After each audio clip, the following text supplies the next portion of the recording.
ibihe byiza kuri wowe kandi subscribe, reka ngushimire cyane wowe wumva ururimi rw'ikinyarwanda, kandi ngushimire kuko ukomeza kudutera inkunga. Iki ni ikiganiro cya kabiri kindi ngiye kubagezaho ku muhanzi Mbonyi muri press conference yakoze nyuma ya konseri yiwe. Konseri yagize ibihe byiza, ibihe by'amateka bitazibagirana, yabereye muri Kigali Arena, muri BK Arena. Akaba ari konseri yitabiriwe n'abantu benshi cyane nk'uko bisanzwe, ndetse nyuma y'iyo konseri yagiye muri konseri i Nairobi, nayo yakiriwe rwose nk'umutware kabisa. It was very very wonderful. So reka mbashimire mwese, mbahaye kandi ikaze muri kino kiganiro kindi cyacu cya kabiri. Nababwiye ko hari ikindi kintu Mbonyi yavuze. Okay, icyo navuze cya mbere ni umunyamakuru wamubajije ibyamuvugwagaho bigendanye no kuba yarateye inda. Ibyo ngibyo nabivuzeho, niba utumvise ikiganiro cya mbere wajya kukireba ikibanza.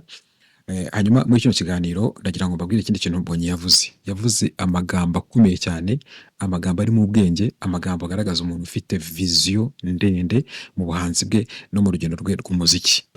Legacy.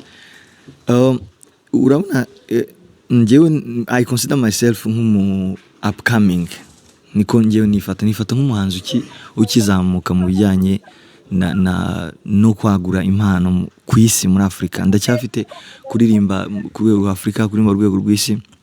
Ntabwo ndatangira gutekereza ibintu bindushya cyane. Ndashaka kubanza gukora umuziki nkawukora, none nagera nkumva rwose nawukoze pe, nkavuga ko reka none nshaka ikindi nshobora kubakiraho abantu bakatekereza. Ni nko kumbwira ngo wambera mentor, ngo I can't mentor anyone. Nanjye nkeneye umuntu mentoring cause ndimo ndakura, nshaka gukorera umurimo w'Imana mu buryo buri excellent. So my legacy nuko nkomeza gukorera Imana, abantu bakamenya, nasoza urugendo bakavuga ngo yakoreye Imana mu mwuzuro.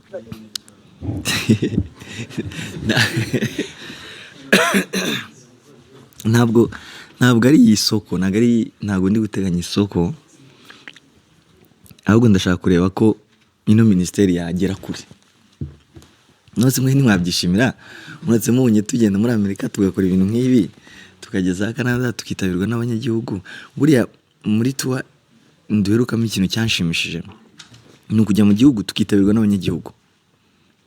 Sinzi ko mubyumva. Ubundi nagendaga hanze ngakora tuwa nkitabirwa n'abanyarwanda baba muri icyo gihugu, abanyarwanda, abarundi, abanyamurenge, abanyina, abantu bumva urwo rurimi. Ariko this time ni ishema kubona abatanzania baza bakuzura stade, abagenda bakaza bakuzura Kenya. Nicyo cyanejeje. Mbonyi yaravuze ngo iyo yireba wiyibona nk'umu underground. Ibyo bintu biri very powerful, biri deep, bisaba ubwenge bwinshi no kubitekereza neza no kubyumva neza kugira ngo wumve icyo asobanuye. Yaravuze ngo nge iyo nirebye nibona ndi underground, nibona mfite urugendo rurerure cyane rwo kugera aho ngera. Bivuga ngo Mbonyi iyo yirebye kugira ngo avuge ngo ni underground, abibona gute? Ntago yireba ngo yirebe kuri level mu Rwanda, yirebe yigiranye na Dominic Nick cyangwa se na Patient cyangwa se n'abandi bahanzi bo mu Rwanda ba gospel, Baharine, Batonzi n'abandi. Oya, ntago ari kuri iyo level.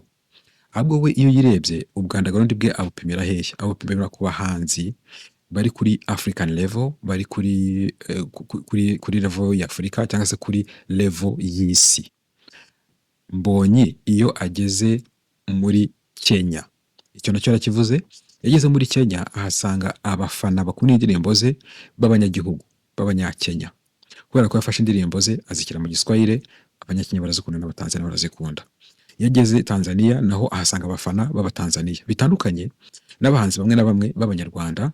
Agera mu kindi gihugu ugasanga ahasanze abafana ariko b'abanyarwanda baba muri icyo gihugu. Kugira ngo tubyumve neza, ejo bundi nagiye muri konseri ya Bruce Melody, yari yabereye Toronto. Ngira ngo yakoze konseri 3: Toronto, Montreal, yakoze n'indi muri Ottawa ndetse n'indi muri Vancouver. Yakoze konseri enye. Ariko aho hantu hose yabaga agiye gucurangira communauté z'abarwandofone, z'abantu bavuga ikinyarwanda. Wenda hakazamo abanyakenya bakeya, kubera ko abanyakenya nabo bafite ukuntu bakunda Melody, Bruce Melody, ntabwo ari benshi cyane.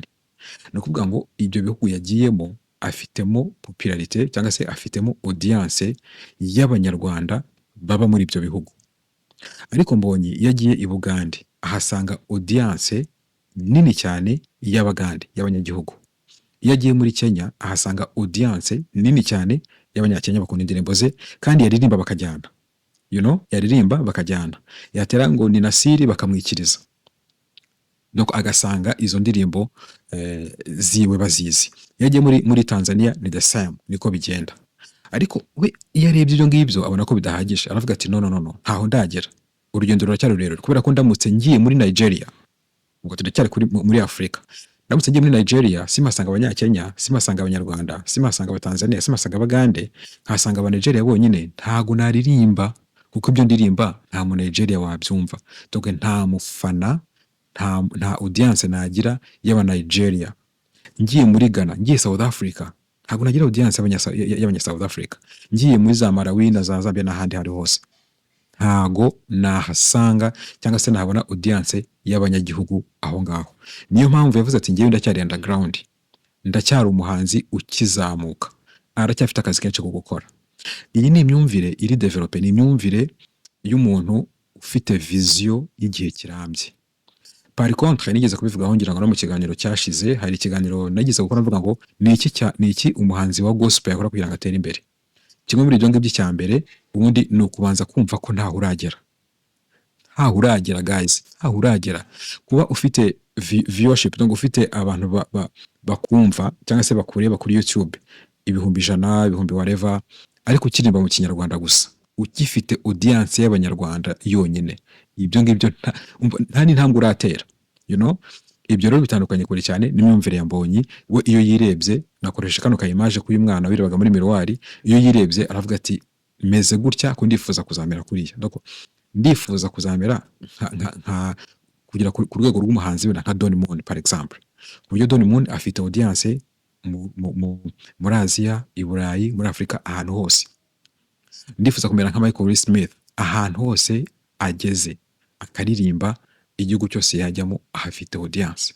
Ndifuza kuzamera nk'abandi bahanzi nyine bakomeye ba Israel Houston n'abandi batandukanye, n'abahanzi baba bari ku rwego rukomeye. Nawe iyo yirebye aravuga ati ndifuza kugera kuri iriya level, kuko iriya level niyo y'umuhanzi wagezeyo. Ndifuza ko nimva hano nkajya kuririmba mu Burayi, nkajya kuririmba tuvuge mu Bwongereza cyangwa se mu Bufaransa, nzahasanga audience y'Abafaransa bantegereje, baje kunyumva, atari Abanyarwanda gusa cyangwa se atari abantu bo muri South Africa bonyine. Ndifuza ko ninjya kuririmba muri Amerika cyangwa se muri Canada, nzahasanga audience wenda nko muri Canada hano haba hari abantu batandukanye bavuye mu bihugu bitandukanye.